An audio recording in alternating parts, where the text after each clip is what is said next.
प्रिय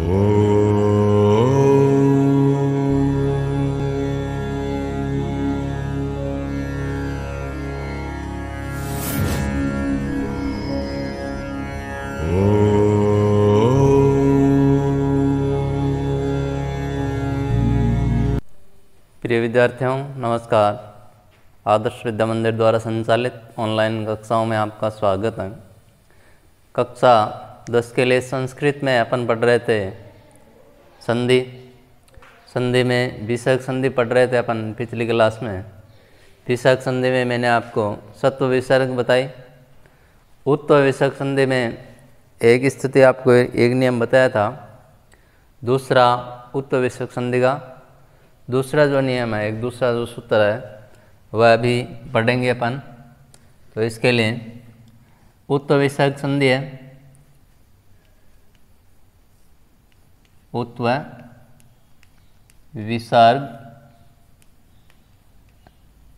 संधि। उत्व विसर्ग में एक स्थिति आपको पहले बताई थी जिसमें था ए के बाद विसर्ग और विसर्ग के बाद वापस ऐसी स्थिति हो तो विसर्ग के स्थान पे ऊ होता है। ठीक है, और यह ऊ अपने पहले वाले ए के साथ मिलकर के ओ बनाता है गुण होने से, और फिर आगे वाले ए के स्थान पे अवग्रह चिन्ह बना दिया जाता है। ये आपको पहले बताया था। इसी के अंदर अब उत्व विसर्ग संधि का एक दूसरा नियम है जिसमें सूत्र लगता है हसिच। उस हसिच सूत्र के अनुसार उत्व विसर्ग संधि के अंदर क्या होता है इसको ध्यान से देखिए। सीधी इसमें भाषाएं ज़्यादा लिखने की आवश्यकता नहीं, सीधा इस स्थिति के अनुसार समझ करके अच्छे से लिखने का प्रयास, समझने का प्रयास करेंगे। तो इसके अंदर आपके देखिए विसर्ग से पहले तो ए रहेगा, यानी कि ए प्लस ए के बाद विसर्ग होगा और विसर्ग के तुरंत बाद होगा ह्रस्व वर्ण। एक स्थिति यह है, यानी कि उत्व विसर्ग संधि के अंदर एक स्थिति तो यह है, इसका ध्यान रखना है, और दूसरी स्थिति यह है, इसका ध्यान रखना।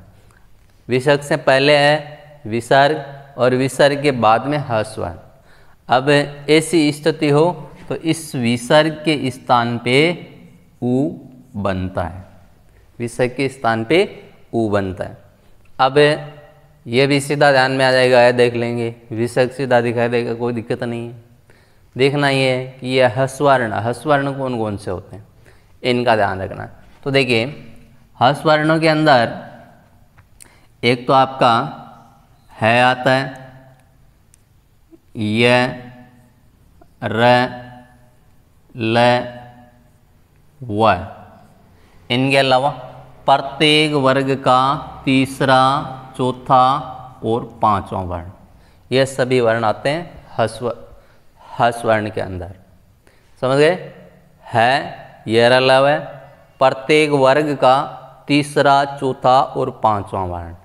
प्रत्येक वर्ग का तीसरा, चौथा, पांचवा वर्ण मतलब क वाली लाइन से ग, घ और ड। इसी प्रकार से च वाली लाइन से, और ट वर्ग से, त वर्ग से और प वर्ग से।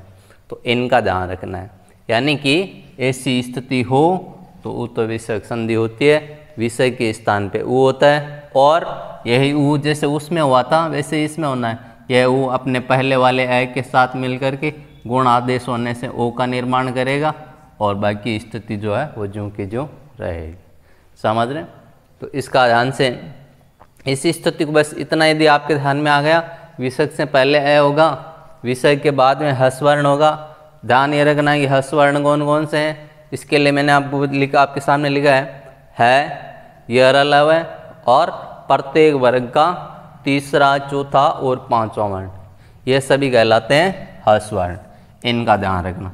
ऐसी स्थिति हो तो भी हसिच सूत्र के अनुसार उत्व विसर्ग संधि होती है, विसर्ग के स्थान पे ऊ होता है। यह ऊ अपने पहले वाले ए के साथ मिलकर गुण का नियम लगने से गुणादेश ओ का निर्माण करता है, और बाकी ज्यों का ज्यों जुड़ जाता है।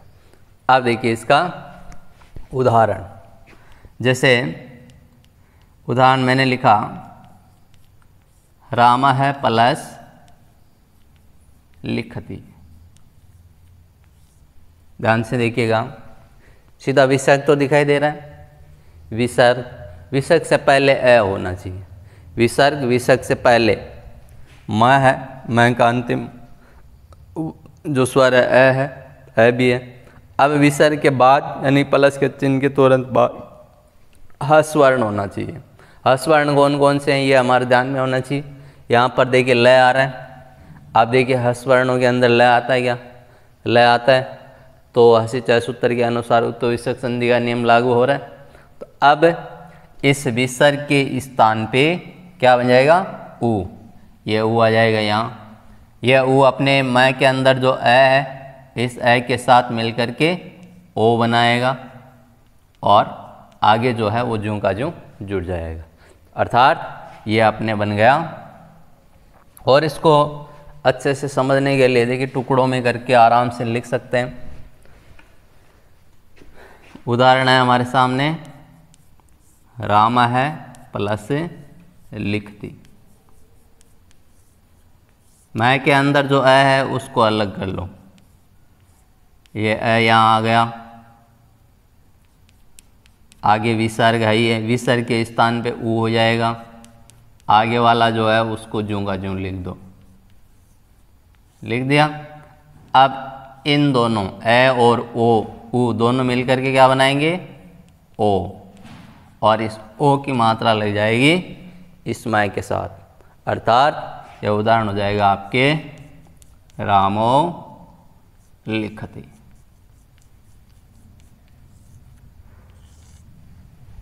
इस प्रकार से कोई भी उदाहरण हो सकता है। दूसरा उदाहरण और देख लीजिए। जैसे उदाहरण है शिवा है प्लस वंधे। शिवा है प्लस वंधे। विसर्ग से पहले ये विसर्ग से पहले अ, वह के अंदर अ है। विसर्ग के तुरंत बाद ह स्वर्ण, यहाँ पर वह आ रहा है। देखिए वह ह स्वर्ण के अंदर आता है क्या? ये रहा वह, ह स्वर्ण में वह भी आता है। उत्तर विसर्ग संधि का नियम लागू हो रहा है। तो अब इस उ के विसर्ग के स्थान पे बन जाएगा उ, और ये उ वह वाले अ के साथ मिलकर के बनाएगा ओ, और यह नाम बन जाएगा शिवो वंदे। तो इस प्रकार से ये आपके अब उत्तर विसर्ग संधि पूरी हुई। और इसके उदाहरण जो है वो आप ज़्यादा से ज़्यादा उदाहरण हल करोगे उतने ही सरलता से समझ में आ जाएगी। आगे देखिए, उत्तर विसर्ग संधि पूरी हो चुकी है। अब विसर्ग संधि में देखिए, पहले मैंने आपको मुख्यतः 3 प्रकार बताए थे, सत्व विसर्ग, उत्तर विसर्ग और ऋत्व विसर्ग। इसमें अपन सत्व विसर्ग संधि पूरी पढ़ चुके हैं, उत्तर विसर्ग संधि पूरी पढ़ चुके हैं। 2 स्थितियाँ अलग अलग दोनों मैंने आपको बताई, एक पीछे के अपने क्लास में बताई थी और जो आपके सामने अभी, और दूसरी ये। अब आगे देखिए, इसमें बची आपके संधि में सिर्फ ऋत्व विसर्ग संधि। बाकी अपनी पूरी संधि पाठ्यक्रम के अनुसार कंप्लीट है। और जो बच्ची है ऋत्व विसर्ग संधि वो आगे अभी पढ़ रहे हैं। तो आगे अपनी ऋत्व विसर्ग संधि, ऋत्व विसर्ग संधि। सीधा ज़्यादा भाषाएं लिखने की आवश्यकता नहीं, अच्छे से समझने का प्रयास करेंगे। इसमें देखिए ऋत्व विसर्ग संधि के अंदर क्या स्थिति बनती है उसको यदि अच्छे से समझ लें तो उसको भाषा में बना करके हम अपन आसानी से लिख सकते हैं, कोई दिक्कत नहीं। इसके अंदर आएगा, देखिए इसकी स्थिति रहेगी, विसर्ग से पहले अ के अलावा कोई स्वर, यानी कि अ नहीं होना चाहिए, अ के अलावा कोई भी स्वर। फिर विसर्ग आएगा और इस विसर्ग के बाद में आएगा अस्वर्ण। ये स्थिति होती है तो वहाँ पर रुत्व विसर्ग संधि होती है। इसको भाषा में अपन यदि ऐसी स्थिति हो तो इस विसर्ग के स्थान पे र बनता है। और इसको अच्छे से और बना करके लिखें तो अपन विसर्ग से पहले और विसर्ग के बाद में अस्वर्ण हो तो विसर्ग के स्थान पर र होता है, बस इतना ही है। तो इसको ध्यान से देखिएगा, ध्यान रखना विसर्ग से पहले ए नहीं होना चाहिए, ए के अलावा स्वर होना चाहिए, कोई भी स्वर हो। विसर्ग के बाद में अस्वर्ण। अब ध्यान ये रखना है कि अस्वर्ण कौन कौन से होते हैं, इनके लिए ध्यान से देखिए। अस्वर्णों के अंदर आपके 5 जो आएंगे आपके मूल स्वर आ जाएंगे। मूल स्वरों में जैसे ए, ई, हस्व उ, हस्व री और ली। इनके अलावा 4 आपके संधि स्वर है, ओ, ए, ओ, आई और औ। इनके अलावा जो हस्वर्णों के अंदर थे वो सभी हैं, यानी कि है, ये है, र है, ल है, व है। और प्रत्येक वर्ग का तीसरा, चौथा, पांचवा वर्ण, इनका ध्यान रखना। समझ रहे हो, ये सभी जो है वर्ण वो अस्वर्ण होते हैं। तो विसर्ग से पहले ए नहीं, ए के अलावा कोई भी स्वर, विसर्ग के बाद में अस्वर्ण, ये स्थिति है तो विसर्ग के स्थान पे बनेगा र, और यही रुत्व विसर्ग संधि है। देखिए उदाहरण,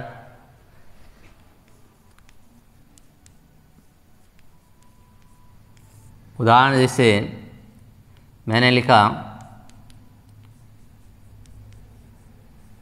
आयु प्लस वेद, आयु प्लस वेद। ध्यान से देखिएगा, विसर्ग सीधा दिखाई दे रहा है। विसर्ग से पहले ए नहीं होना चाहिए, ए के अलावा कोई भी स्वर। ए नहीं है, विसर्ग से पहले उ है, ठीक है, रुत्व विसर्ग की स्थिति बन रही है। बाद में यहाँ पर अस्वर्ण होना चाहिए, व है, व अस्वर्ण के अंतर्गत आता है।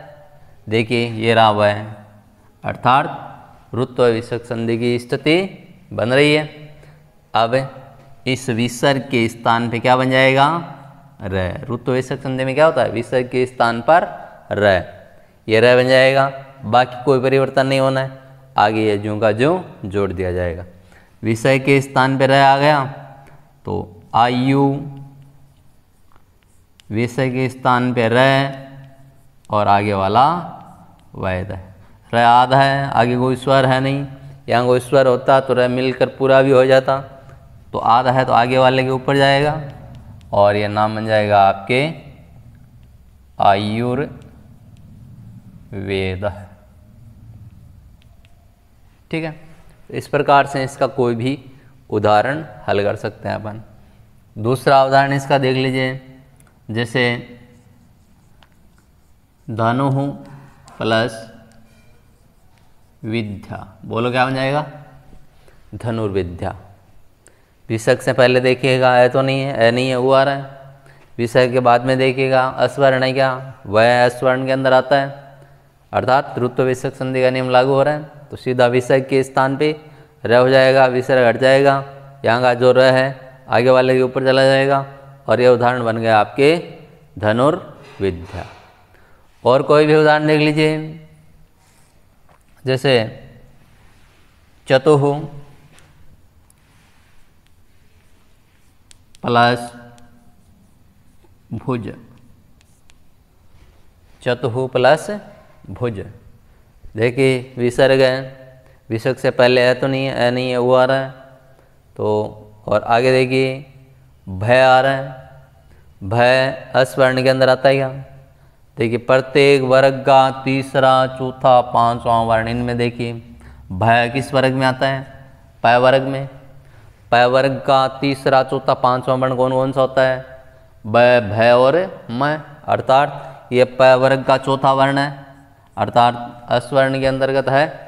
तो इसके अंदर भी रुत्व वैश्विक संधि का नियम लागू हो रहा है।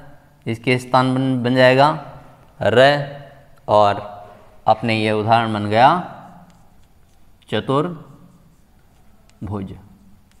तो इस प्रकार से कोई भी उदाहरण हल किया जा सकता है। तो देखिए संधि के अंदर अपने जितने भी पाठ्यक्रम के अंदर संधियाँ थी वो सभी अपन पढ़ चुके हैं। आगे स्वर संधि, व्यंजन संधि और विसर्ग संधि, तीनों को बहुत ही अच्छे तरीके से मैंने आपको बताया अपने पाठ्यक्रम के अनुसार, और ज़्यादा उलझने की कोई आवश्यकता नहीं है। स्थितियाँ मैंने एकदम स्पष्ट आपको बताई है। संधि ज़्यादा से ज़्यादा उदाहरण हल कीजिए, संधि विच्छेद करना सीखिए, संधि युक्त करना सीखिए। जितने अधिक उदाहरण आप हल करोगे उतने ही सरलता से संधि समझ में आ जाएगी।